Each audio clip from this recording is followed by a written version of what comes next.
This is Bob Rourke with Business Leaders Podcast, and today we're very fortunate. We have Rob Amerine. He is a certified business intermediary with the FBB Group in Colorado Springs. Rob, welcome to the show. Yeah, thanks for having me, Bob. Absolutely, thanks for taking the time. Well, Rob, if you would, tell us a little bit about your business and who you serve. Yeah, our firm actually was originally started in 1982, called the FBB. We're actually First Business Brokers, and then we changed the name to the FBB Group about 5-6 years ago or so, when we wanted to become a little bit more nuanced. People have a lot of questions about confidentiality and all that, so we wanted to make it more less straightforward. And also, we actually added the ability to do stock transactions at that time as well. Our founder, Ron Chernak, got his FINRA license, so there was a little branding and name change at that point to the FBB Group. You know, and for folks who are going, well, what is it that you guys do? Great question. Yeah. And I think if you don't live in this world, you don't realize that a lot of small businesses transact through intermediaries like ours, where a seller needs to sell, and we have buyers that come to our firm. So it's a very niche industry, but it's very important to the economy, and just being able to find buyers for sellers that are looking to transition their business. So it's a very one of those businesses where you just don't realize it touches a lot of different facets of a business, from the legal side to the accounting side to the marketing, the operations. You can just imagine all the different things that we touch and see, but it's vital to what sellers need. Rarely do businesses sell without someone like us. It does happen, in some of the bigger businesses, but a lot of small businesses, which is the engine of the economy, this is where that value changes over. You know, for you, looking back over the past few years, would you say that there's a fair quantity of businesses available to be sold, or is there a shortage, or how do you see this? There are a lot coming on the market right now, more so than we've seen before since the recession. We're going through that cycle. No one knows when it's going to end, so there's a lot of them out there. There's also a lot of businesses that are just not ready to sell that are out there, that are trying to sell, and they're very frustrated. About 1 in 10 go right now to the market actually sell. When you use a firm like ours, that can increase to maybe 3 or 4 out of 10. So you increase your percentages by having a firm like ours involved. Let's dig into that a little bit. So you've got the business owner that's listening to the show, and he goes, well, I know what my company's worth. And when you find the 9 out of 10 businesses that don't sell, what are the typical reasons you run across as to why they don't? Unrealistic expectations. Most of the time, business owners have gotten their valuation from their accountant. And the accountant does a great job of doing accounting, but they're not selling businesses. So usually when they value a business, they may not have the latest information. Some accountants do a great job, others don't. So the question is your accountant valuing your business at the market rate that is today, and not of something maybe they heard or something in the past that they've kind of held to? And again, accountants don't sell businesses, we do. So we work with a lot of accountants, we like accountants, they have a very important role in this process. But we always say, let's check your numbers with your accountant of what actually it's worth today. And if it's off, wouldn't you want to know that, instead of waiting until it's time to actually sell? I think about some of the information that's available to the business owner. Mm-hmm. And I think the business owners are typically in the business, not on the business. Right. And so when you're out there in the marketplace, where do your typical buyers come from? Buyers are a dime a dozen. Buyers are out there. There's estimates of over $1 trillion in cash on the sidelines right now waiting to invest in small businesses, all the way up from private equity groups down to individual buyers. So there's a lot of cash out there right now. So we always say that buyers will come, but you need good businesses that are ready to sell. And there are businesses that are good, but they're just not ready to sell yet, especially for the price that maybe the owner wants for it. Or they just need to be tweaked a little bit. There's some things that we can help them do to actually get them ready to sell. And that may take 2-3 years to do, but if they go out now, they're leaving money on the table. In looking at them, when you walk through the door and the business owner says, I'm kind of in the mode, and you say, well, if you're not immediately in the mode to sell, what are the kinds of things that you would recommend to a business owner that might help them achieve a higher sales price? Yeah, great question. So buyers are numbers driven more and more. You've got buyers that are coming out of Ivy League schools that have the numbers figured out. They've got the multiples figured out, and the numbers help drive the conversation. Whereas before, if you had a good business that maybe was attractive, the numbers didn't have to really jive. They would just kind of get in and maybe look at the numbers later. Now the buyers are looking at the numbers because there's so many out there. The numbers have to match even for them to even inquire on the business. So it's important that the numbers match up to what the buyers are kind of looking for. So we help do that. And so by, of course, we have to start with the financials. And we start with tax returns. Tax returns tell a lot about the business. Profit and loss can basically, show one thing or another, but the tax returns are where the foundational part of that cash flow starts, and where the banks and the lenders start as well. So we start there and build on top of that, and use the profit and loss and balance sheets to help supplement that, to really figure out what is the true cash flow of that business. Then we can start level setting the numbers expectations going from there. And that usually drives more recommendations. What's going on with your cost of goods sold, what's going on with your balance sheet, those things that buyers are trained to look at, we're going to look at it the same way and kind of help you say, hey, we need to move these things around, we need to have your accountant do these things, and make sure that you're ready when you're actually ready to sell, that these things are ready to go and you're not having to backtrack. And what I've run across and have heard is that there's some of the things that are sort of obvious, EBITDA, or EBITDA or whatever, and I don't think everybody knows what that is, so if you would. EBITDA? Yeah, it's actually a term that most people know, and it's basically looking at their earnings minus interest, tax, depreciation, and amortization. So that's where you get your EBITDA from. A lot of the businesses, though, aren't priced on EBITDA. They're actually, if it's under $1 million of cash flow, we use a term called seller discretionary earnings, which includes the owner's salary. EBITDA usually doesn't include the owner's salary as an add back, so there's a difference there. Now you can back into multiples one way or the other. You could do a multiple on SDE for a business over $1 million. SDE, that's seller discretionary earnings. Okay. And that's a similar term to EBITDA, right? So multiples, depending on where you're. I had a client that came to us that was looking at. We had an SDE calculation. He was talking EBITDA multiples. So we had to kind of change our approach on the financials to say, okay, let's talk EBITDA because we want to talk their language, versus SDE, which is more of those businesses are under $1 million in cash flow. So multiples are out there, just kind of depending on what term you're using, and you got to be careful that you could be talking about the wrong term and the wrong multiple, which could be confusing. In looking at, for a lot of the business owners, there's some of the obvious things that buyers look for. Revenue and whatever. What are some of the things that a business owner may have a very successful business, but they don't see that as risk, such as concentration of customer base? Yeah, customer. I was talking to a client recently and found out that one of their customers is 80% of their revenue. Right. So now, what do you do with that? Right. And how do you determine a multiple? Now, he's a very profitable business. But the question for him is, he doesn't want to sell now, but the question now is, do I try to drive up revenue and get more clients to push that percentage down? Or do I try to basically see if I can find another way to maybe split up that contract or whatever to not make it such a high risk for a potential buyer? So those things really do factor. And so your multiple, of course, will go down if your customer concentration is high. Anything over 15-20%, buyers are going to go, hey, this is significant. If you can keep it under 15%, you're pretty safe. From my experience, that most or many business owners don't know the broad range of selling options. Mm-hmm. Typically going, I'm going to cash out and I'm going to go fishing or golfing. Right. And when you're looking across your experience, how frequent is an all cash deal?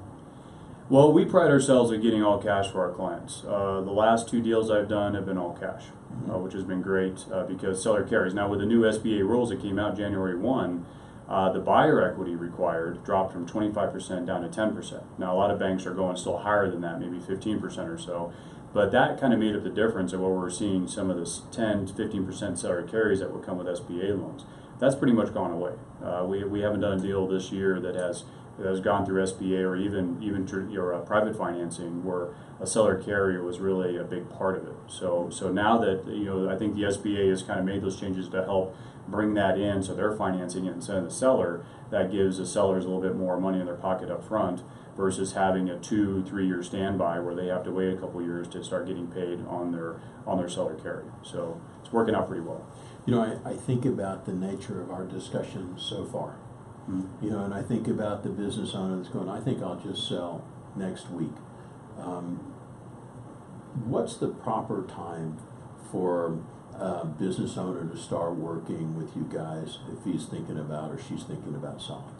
Yeah, and that question comes up quite a bit, and people don't realize that it's not, even a year or two out is probably too late. I mean, 3 to 5 years is what we like to see, because that gives you enough time to really get the business to where you want it to be, and you have enough runway there to make the changes. You know, again, we know that, you know, that's the ideal scenario, right? And things don't happen that way, and, you know, events happen and life happens.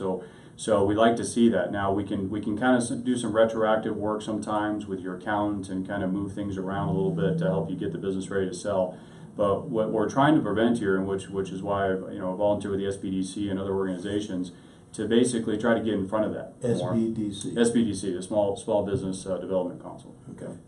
Are local here. So it's a great. It drives, small business drives the economy. They're a government arm of SBA, and they basically there's a bunch of volunteers there that are trying to help these businesses. Before it's kind of too late, when things are already in a place where it's just hard to change. Where they're at. So that, just getting out in front, doing education and, webinars and seminars. We do quite a bit of those, and just trying to get out in front of people. Because we know, we'll get the calls when they're ready, when they're ready to actually sell. But sometimes that we would rather have talked to them earlier so we could help them out better.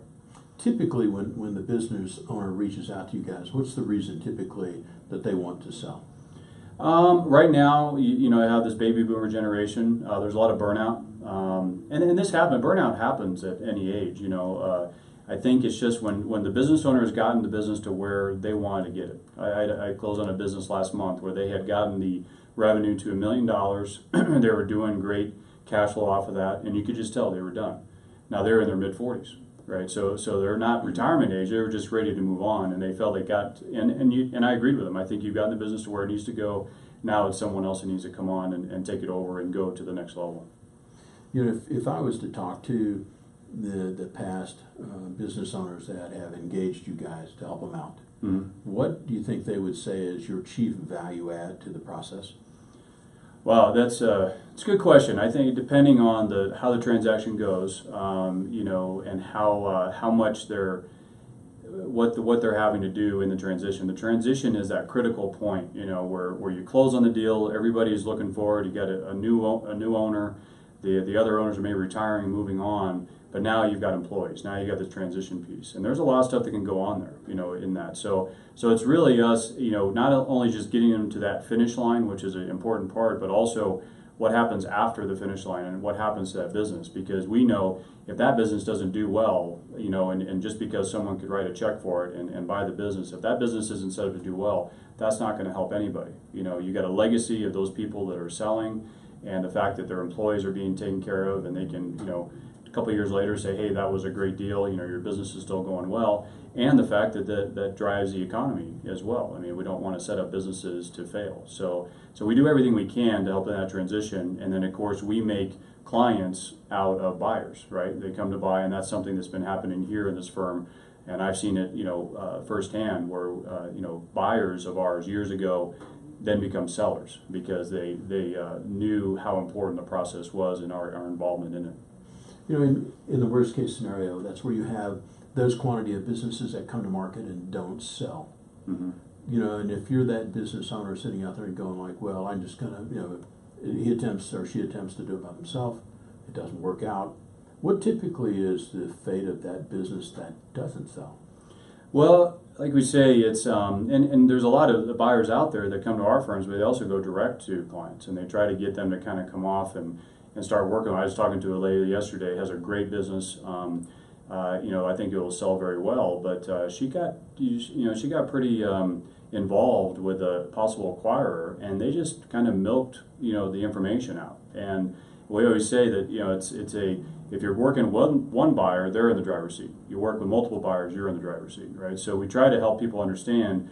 And of course, when you've got some emotion involved and you're just done, and You got this person knocking on the door, you're like, well, who else is out there? Well, you really don't know, and you think this is kind of the only one, and you kind of almost convince yourself that this is the best deal, when reality is, it may not be, and we have sellers come to us and say, yeah, I've got so-and-so that's looking at the business right now. We're like, okay, well, we'll add them into the mix, but 1 out of 100 actually buy that business, actually come in. So we've seen that, happen over and over again. They're really not the buyer. It may be buyer number 4 or 5 that actually ends up going through the process and actually buying it. So. Well, I think that's why you have auctions.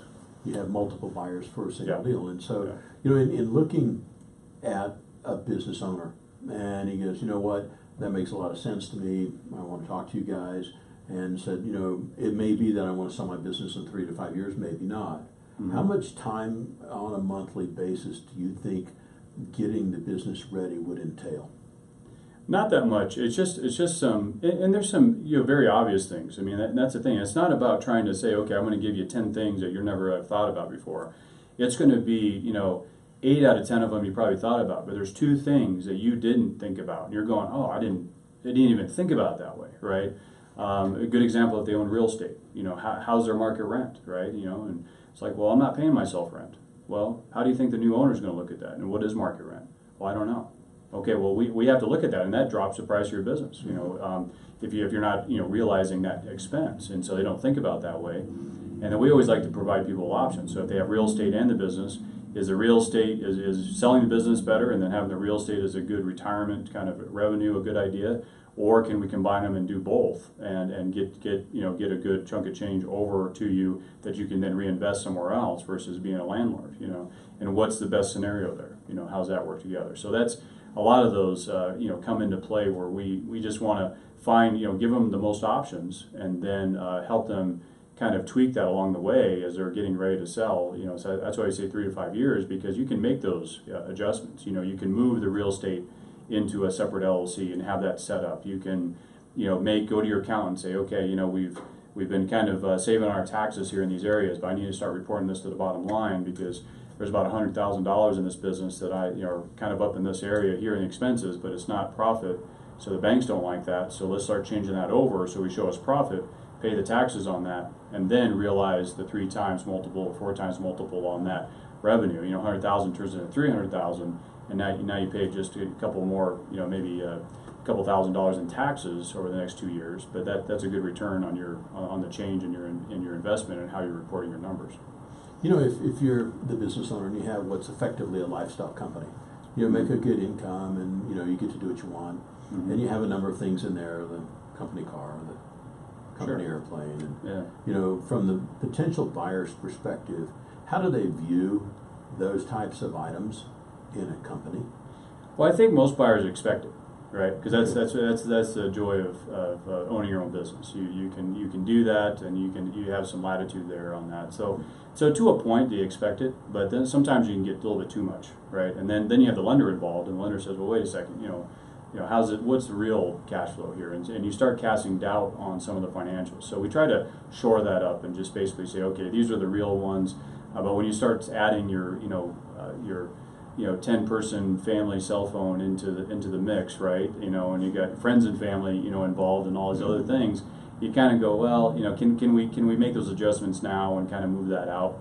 That looks a little bit better, And cleaner financials, buyers like those, right? So when you've moved those things out, and you can even show it to say, okay, we went to go sell our business. We started thinking about this 2 years ago. So you can see we moved these out. And we started showing those as actual, discretionary earnings, so they're separated out.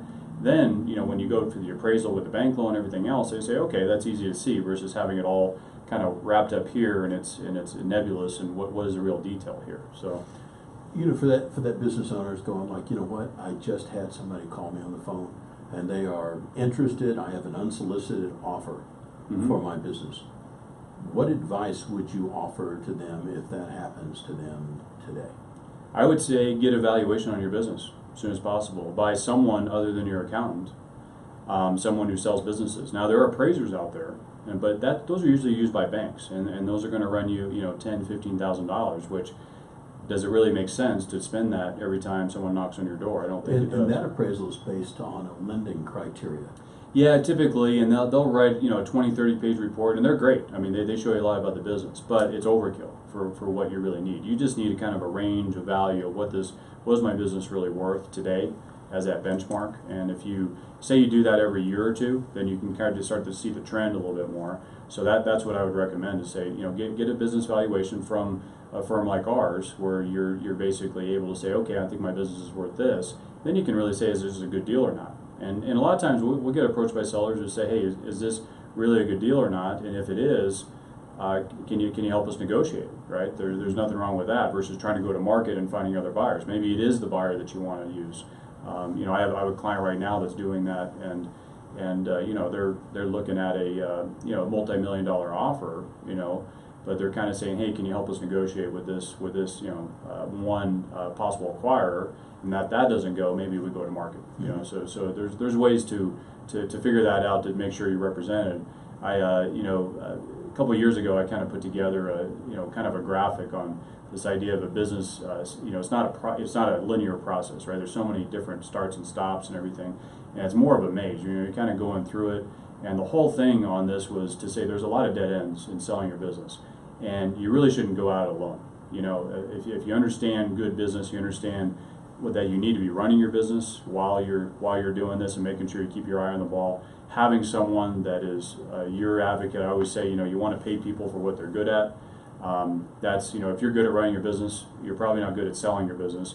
You're probably a good salesperson because you can sell that, and that's going to come into the process. I mean, you know, buyers want to see you're excited about it, that you have, you know, this is your baby and everything else, but why not have someone there to represent you and then get the best possible, and watch out for those pitfalls as well. You know, basically watching your back. You know, so you know, I'm the business owner. We've been talking for an appropriate period of time, so I've checked all the boxes and got the balance sheet sorted out and whatnot, and go, all right, let's take it to market. Yeah. What should I expect you guys to do at that point until closing day? Walk me through kind of the process. Yeah, so we basically vet our businesses. It takes us sometimes, you know, 30 days or more when someone actually signs one of our engagement agreements, and we decide on a price, and we say, okay, this is our go-get, right? And we agree, if you're the business owner, we agree that we can get this price, where there's a high probability we can get this price, and there's a high probability you're going to accept that price, right? And so if we're off there, we may say, hey, now's not a good time, or maybe we're not a good fit, right? We'll have that conversation up front. Once we get past that and we get into an engagement agreement, we go for a year long typically, because, you know, average time to sell a business right now is 9 to 10 months. Okay. So it takes time, you know, and the bigger business takes longer. Smaller the business can, you know, those could go a little bit quicker sometimes. But so what we do is we actually bellow our businesses, and we put our buyer cap on, and we put together a marketing package that basically looks at every aspect of your business, and looks at, you know, the marketing, the day in life of the owner, the you know, the customers, and you know, different contracts, things like that every, you know, buyer would want to look at least on their first brush, and say, okay, I feel like I understand this business now, versus, you know, giving them just a little bit of a teaser and a little bit more, and spoon feeding them through the process where they get everything. And our buyers, I hear this constantly, almost, you know, pretty much every week. Our buyers say, you know, I've looked at a lot of different businesses, and the package you put together is one of the best I've seen. You know, we get that constantly. So we pride ourselves in that, because we're answering all the questions, and we don't want to waste time with these buyers because they're smart. Will that buyer know who that business is? Oh yeah. As soon as they sign confidentiality. Okay, so there's they've got, and we like to talk to all of our buyers. Example, I've got a fitness center right now that you know, we got a buyer that's you know, he's a Colorado buyer and everything else, and so he had to fill out the confidentiality agreement. He also is filling out the the purchaser profile. Now it sounds like that he could, you know, afford this business. You know, this is a multi-million-dollar deal. But, you know, so at this point we're sharing the information about who the business is, but we're not giving the full package, all the financials yet, until we understand that he's got the ability to actually buy the business. Now we can't guarantee that, but, you know, after talking with someone so often, you kind of figure out, and this guy was looking at other businesses before in this range, and we're just making sure that, hey, this is someone that we're not going to waste our time with, and they could actually have the ability to do it. The fact that he had talked to lenders already, and had talked to some SBA lenders on deals similar to this size, is always a good indication. You know, if you were to look back over the quantity of deals and businesses that sold, you know, the chief factor on the ones that sold somewhere close to asking price, and the chief factor of the ones that didn't sell. What would be those, if there's one factor? What are those factors? Good financials. Bottom line. You have clean financials, they'll sell for more. Do they need audited, or what's... No. Audited is, you get into more investment banking. Compiled is best from that standpoint, where an accountant looks at it, and and if they're filing the tax returns, that always helps as well. So you don't need to, reviewed is even better. Mm-hmm. But between compiled and reviewed is what we see. Audited is a little bit more expensive, and for bigger businesses that are selling for tens of millions of dollars, that area, which we have done those as well. So we've seen the audit, but most of the time it's reviewed and compiled. Okay. Yeah. And the chief reason they don't sell? A lot of reasons. Yeah, right. Even more so than that, it's just more, things happen in the business, right? Mm-hmm. So they come to us and say, hey, here's everything, and then 6 months later, things change, right? Mm-hmm. So the asking price that they want, they had to back off of, because the numbers are down, right? So of course, people say, well, how do you account for the numbers being down? Well, you account for the same way the numbers are going up. If they're going up, then the multiple's higher. If they're going down, then you got to be fair on the other side too. And you never want, I always say, if you're cresting and you're coming down, that's not the best time to sell if you don't have to. You want to basically be on an upstroke of those financials to get your best multiple. So if we run it 6 months or a year, and then those things start to fall a little bit, then we have to adjust. So we'll actually go and make changes to the price and those type of things, and that's kind of a moving target. But the reality is the market helps set that. So you get a lot of feedback from the market when they're coming in and saying, we think our business is worth this, and you've got 5 different offers and they're saying it's this, then the business is worth what somebody will pay for it. Right. Yes. Exactly. So we try to we try to bridge that gap. We want to maximize that as much as possible, but there's only so far you can go, which is why getting a good go-to-market price is so important. If the gap is too big, then we can't get there. But if our gap is pretty small, then there's some room there, and that's where negotiation comes in, and that more and pays for our fees and everything else, because we're able to really maximize that and even pull a lender in and say, hey, here's a lender for this buyer. A lot of buyers are first-time buyers, so they're looking at this and going, okay, I really like this business, so help me out. So we'll help them out. So and you mentioned fees. What should a potential seller expect in the fee world? That's kind of depends on the size of business, right? Okay. So if you're looking at $1 million business, sale price in the business, that's say that's 10 to 12%, Right. from that standpoint. If you look up higher, then of course it goes down, but that's typical, know. Yeah, that's from all that I've read and understood. I mean, that's fairly normal in the marketplace. Yeah. And the thing I think about is, how long does it take to get to market? And it's a long time. There's a lot of work involved. Sure. Right. And the thing I didn't touch on, and I think is important, is the emotional attachment. If the potential buyer says, I don't like fill in the blank, and the owner goes, you're talking about one of my kids, which is his business. Right. It's his baby. Yeah. And don't call my baby ugly. Right. And I think about the detachment capability of somebody else working in that space. Yeah. Yeah, and that's a hard reality. Selling a business and buying a business, but more selling a business is the single, probably biggest financial and emotional event an owner will go through. So it's hard on them. Yeah, I've seen numbers, 80 to 90% of their net worth is tied up in their business. Sure. Oh yeah. Oh yeah. Before I forget, for the listener says, I need to talk to you. Rob, what's the best way for them to reach you on social media, etc.? Well, I'm on LinkedIn. All right. That's a good place to see more about my profile and the things that, and then of course FBB.com is our website. So, and that's an easy way. And then our number here, 719-635-9000, is our direct line here. So, and again, we've got a team here. This is a team sport. And we have right now we have 5 intermediaries and 2 office admin. We just added another marketing person, and we're actually looking to hire and grow probably by another 2 or 3 people in the next year or 2. So. Growing your business. Yep, you got to do it. We're going to shift gears here a little bit, and this is the part of the episode where I typically just ask you a series of questions. And so for you, a recent book perhaps that you've been reading that's been influential in your thought process?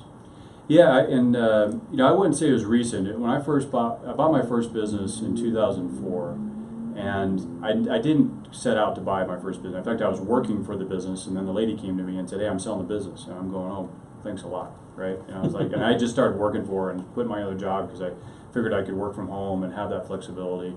And then she called me about a week later and said, "Well, I think you could buy this business." And I said, "I don't know, what are you talking about? You know, what I have no idea what you're." Right, so she actually she had a broker. You know, we don't like the term broker. We call ourselves intermediaries. But she had a broker that she said, "Well, I got my broker. He's going to call you." And I said, "Okay." So I started talking, you know, type of thing, and so he kind of said, "Okay, there's a price we're asking or whatever." And I'm going, you know, how in the world am I going to afford this? I mean, this is a six-figure, you know, purchase, and you know, I'm just going, you know, no way, right? So then she came back and we negotiated a little bit, and actually found a business partner that had some cash, not much, and we were able to put it together and kind of friends and family type of thing. And so I bought my first business, and really had no clue what I was doing. But at the same time, I know I got a client list, and I had to go get, you know, find out who's going to pay the bills, right? So that was so during this time I read Michael Gruber's E-Myth, which is you know, it just started out. So this is early 2000, right after the bubble bust and everything else, and my background's technology, and it really made sense. You know, I say I'm a recovering engineer because my mind is operational and it's process driven, but that only goes so far, right? So I had to kind of look at that, but the E-Myth really showed that you have to, you know, build your services and everything into productization of making sure something is scalable, that you build yourself out of the business, that you're not working in the business, you know, and it's all based on you, you know. So and I see that across the board now. It's one of the best ones that kind of give me that idea. And of course, you have to eat your own dog food there, and you know, try to build yourself out. So I got into software and tried to kind of build myself out more, and that was hard, you know, because that, you know, in small business, you know, that was relationships that you're keeping. So it's hard to build yourself out, and someone who can build themselves out has really driven a lot of value in their business, because that's something that someone can take now and go with it. But if it's really based on them, you know, there's different business models out there, but if it's personality centric, then it becomes a lot harder to sell. If it's process centric and customer centric, then it becomes something that becomes a lot easier to sell, and then the value goes up. So, you know, I think about, you got the deal done. It's Monday morning of your first week. What was going through your mind on Monday morning of the first week? Where's the coffee at? Yeah, it was, but it was good. I mean, you have to learn that, and that's where I can appreciate. I can see the look on owners' faces. You know, I've been there. You know, and where they're worn out. You know, and then they're going through the ups and downs of it all and everything else. And you know, raise money. I went through all that too, and it's a hard slog through it. And you know, I was glad that when I had the opportunity to work here, I feel like I could help those individuals now after going through that, and really appreciate that. And you know, that was an opportunity that I didn't know was going to become available, but it did. And that's now I feel like I'm helping them out and really understanding where they're at, but also helping to try to remove that emotional component and really help them kind of get through that, you know, that transition, you know, and because it is a hard transition on them, and having someone in your corner that can really help you out and has been there but understands that, hey, we got to keep going here and don't get sidetracked and don't get too emotional here, but you know, there'll be time for that, right? So. You know, looking back over the years, you know, at either a failure at the time or an apparent failure that perhaps helped you go up the next step on success. Is there one that comes to mind?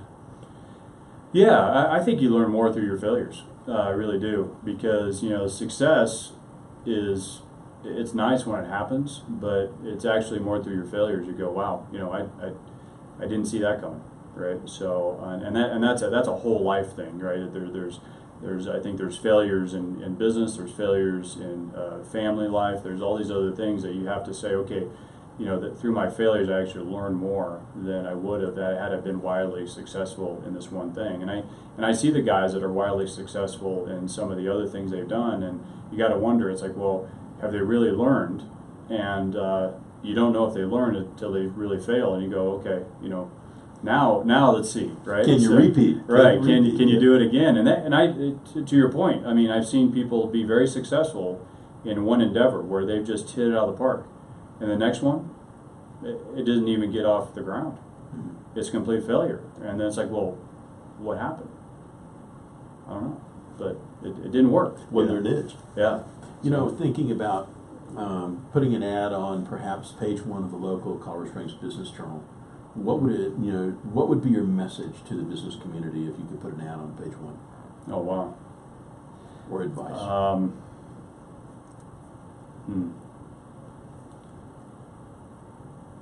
Yeah, that's a good question. I would say to you know, for business owners, obviously, to say, you know, run your business as if you're not going to sell it, right?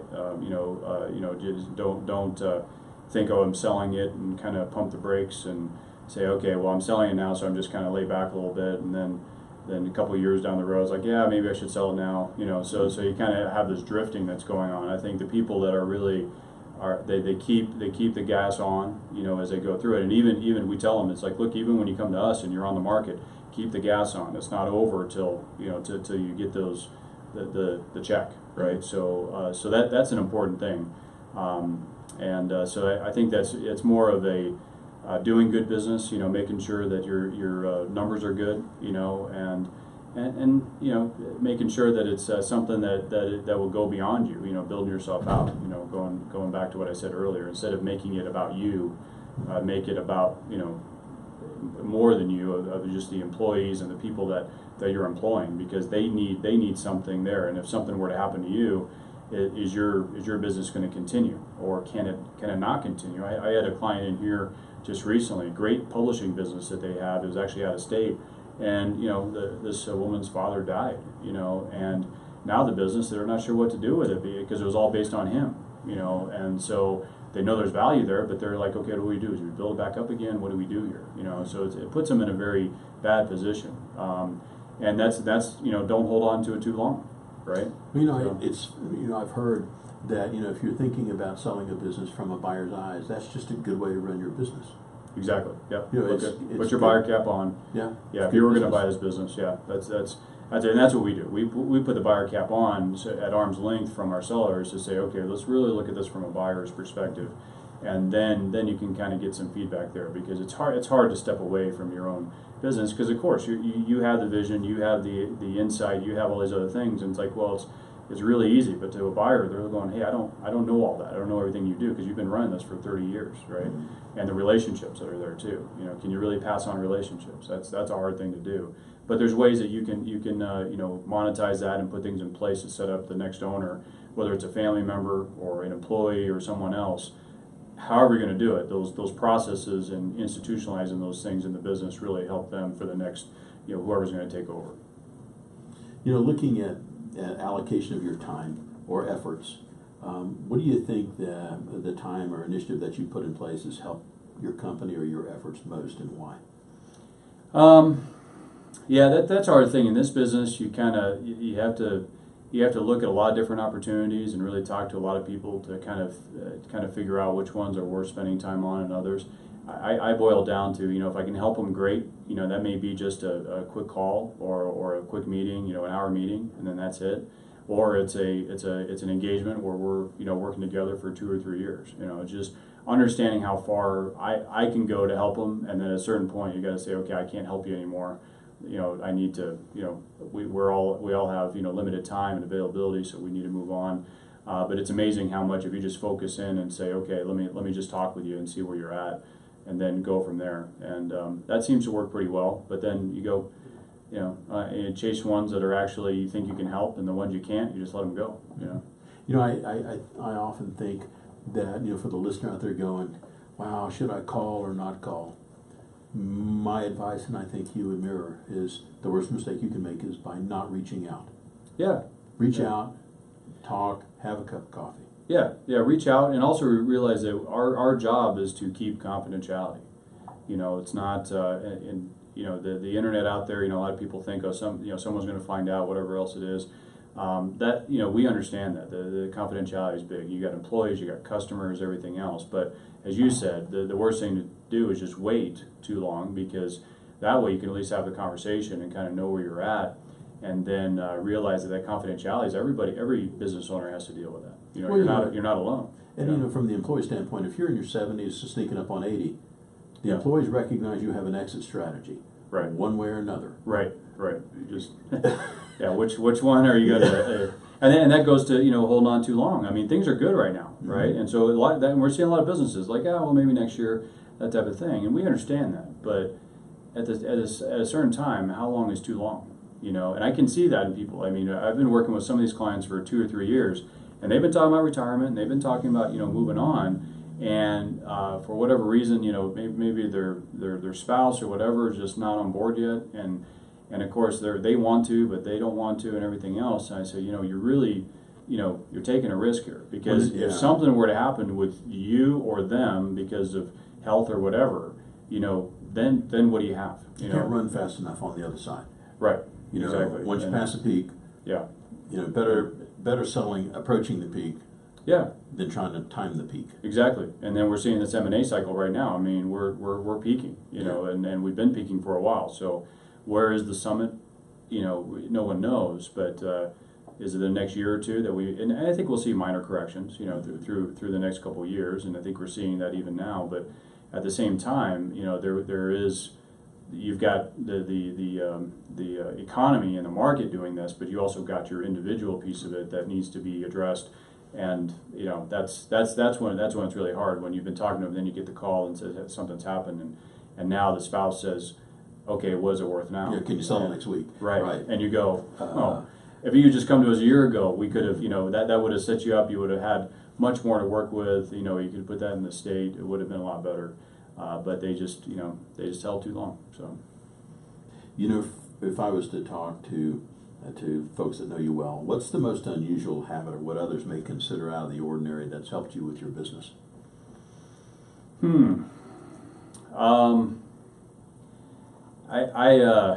I guess I'm kind of a jack of all trades, and have kind of worked in different areas or whatever, but I've never really.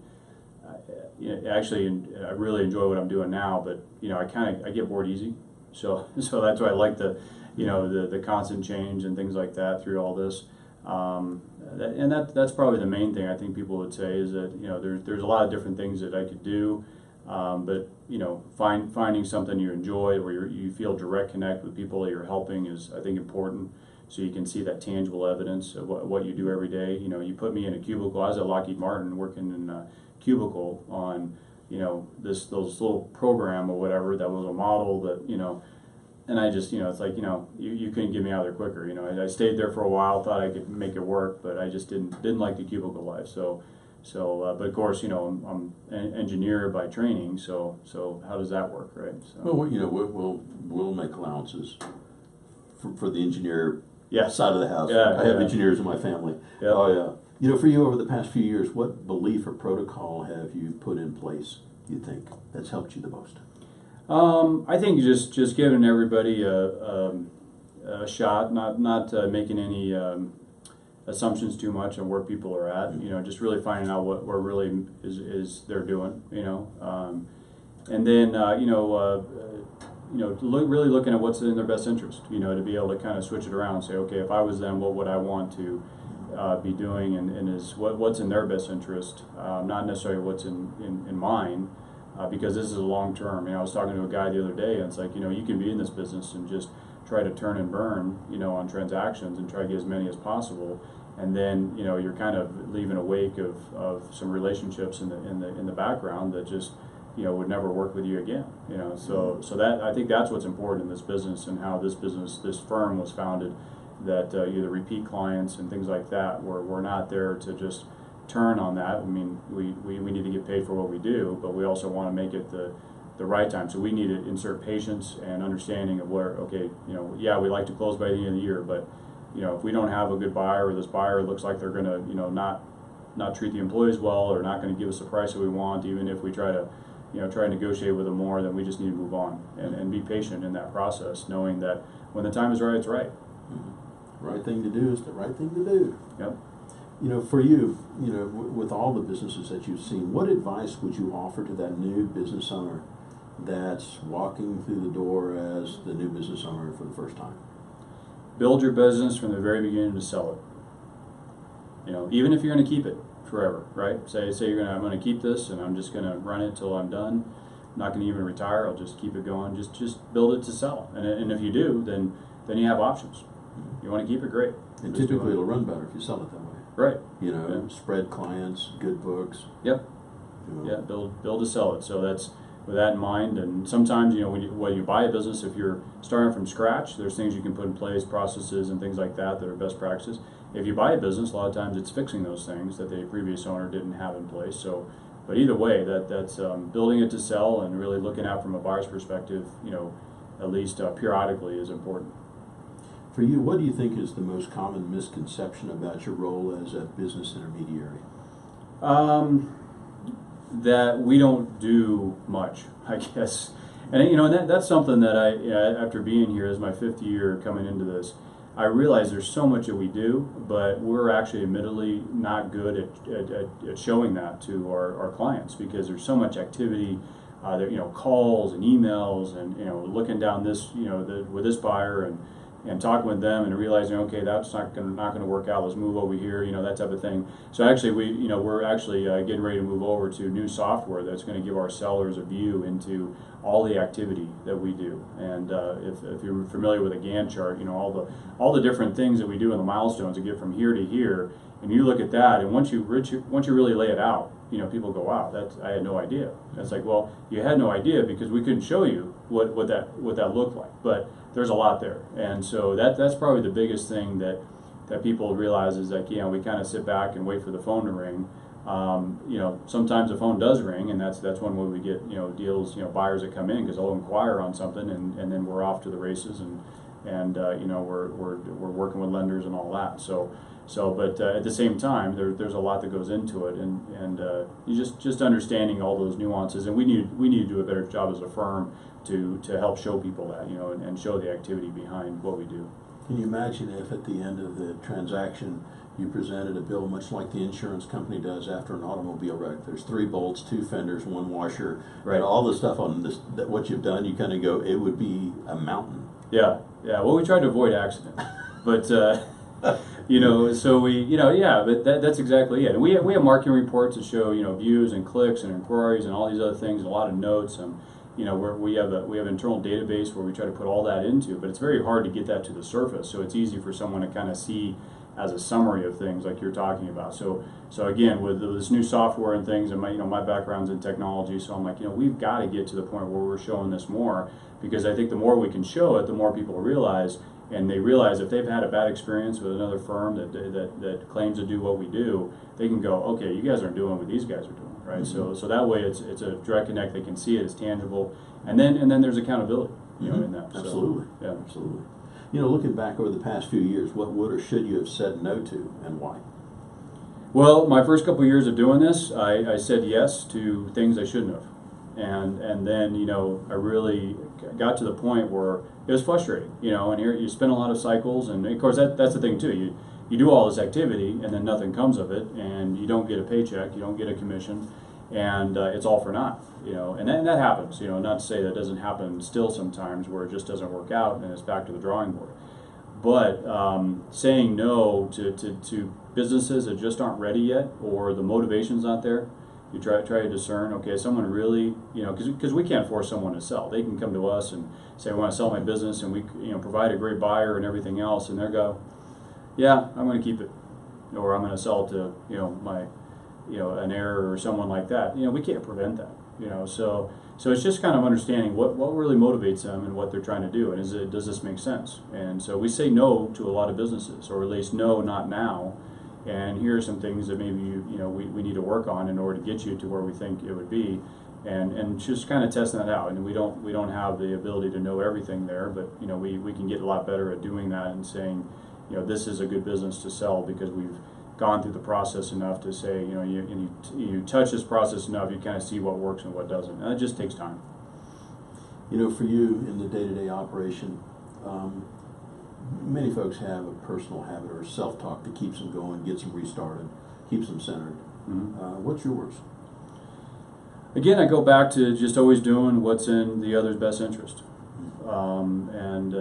you know, really focusing on that and just putting myself in their situation, and even if they don't agree with me, mm-hmm. right? I mean, that's at the end of the day. I mean, it's not necessarily how they feel about it, or whether or not, I mean, I've got to answer that and be accountable to that, to say, would I do that again, and make sure I'm not being led into what they want to do, but what I believe as their advocate and as their representative of what I do believe is best for them. What they need to hear. Yeah, what they need to hear, and not what they want to hear.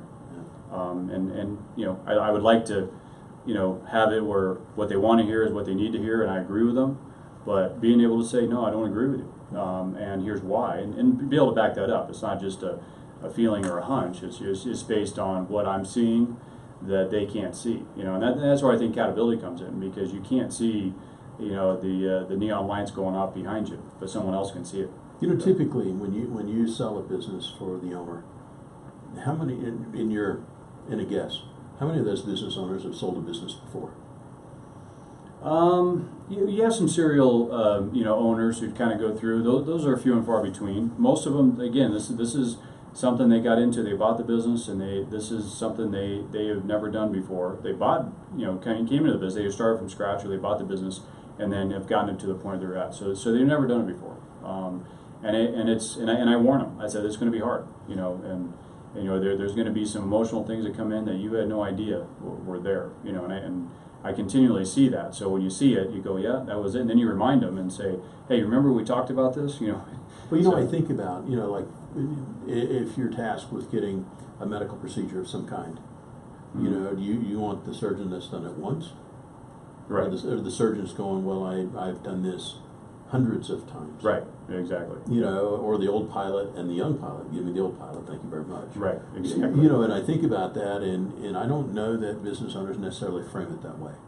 Right. There's yeah. a notion that the expense is higher than the value add. Right. And you know, my thought process is there's a real gap between where the current value is and where the value of the company can be if it's prepared properly for sale. Right, and so when you take the numbers of say 10% off the you know, multi-million-dollar 10%, if you can increase the price of the business by 10%, you more than pay for our fees and everything else, and that's not too hard to do. Mm-hmm. When you look at financials and finding ways to move things around and say, okay, let's show the cash flow here, let's look at this way, you know, and so that's all part of what we do, and it more pays for yourself, plus the emotional toll, plus the probability of it closing in the first place, right? So all these other intangibles that go into it. Well, yeah, and I think about the distraction. If you're the business owner and you're trying to do it yourself, yeah, and you're taking the call and you're meeting this person, you're meeting that person, you're doing all that stuff. Now, granted, they'll still show up, right? But for you guys, yeah, and not unnecessarily exposing yourself and your business and your employees to who, yeah, you know, do you have those things in place to protect that? I mean, you can't guarantee that, but our being a buffer between that helps to keep it at arm's length, and then they respect the process versus just saying, okay, I'm gonna meet with you for coffee, and then the next day they show up at your office and you're going, what are you doing here? Well, I just thought I'd stop by. You know, yeah. You guys have seen this movie many times. Oh yeah, many times. Yep. You know, so for you, a quote that you use or one that you find meaningful. I'm big on. Yeah, that's a. You know, I don't know if I have a quote that I'm trying to think. There's been a few of them that I've had. You know, I subscribe to the golden rule. You know, do unto others as you would do unto yourself, and so those things come into mind. And yeah, I think you know, be prepared for what you're. You know, what are you training for? Mm-hmm. You know, what's your end game? What do you put your hope in? Those type of things. So I don't think I have an actual quote. I should have had one, but I don't have a quote. That's it. We're done. Okay. You know, if I was to talk to the colleagues that know you best, what would they say is either your superpower or what you do best? I would say I'm persistent and pretty consistent. That you know that what you see is what you get. I'm the same guy at work as I am at home. I don't try to compartmentalize that stuff. I tried to do that early on in my first business and didn't work out so well. You know, you can't run that. I've really backed off on, you know, I don't believe it's working longer, but working smarter. And it's not about, you know, how many hours you put into something. It's like, you know, okay, how do we be efficient in our day, in what we do, and make sure we're not getting too distracted or too narrow-minded in what you do, and thinking that, oh, that, you know, what I'm doing just has the utmost importance here, so I have to basically sacrifice this over here, you know, with my family or my kids or those things, and really just looking at it, you know, from a overall, you know, holistic standpoint versus, you know, my job's here, my family's here, and, you know, my friends are over here, you know, that type of thing. I mean, I think you just have to, you don't want to, you know, separate all that, because then you end up being 3 or 4 different people, and that's exhausting, you know. Hard to keep up. Yeah, it's hard yeah. to keep up.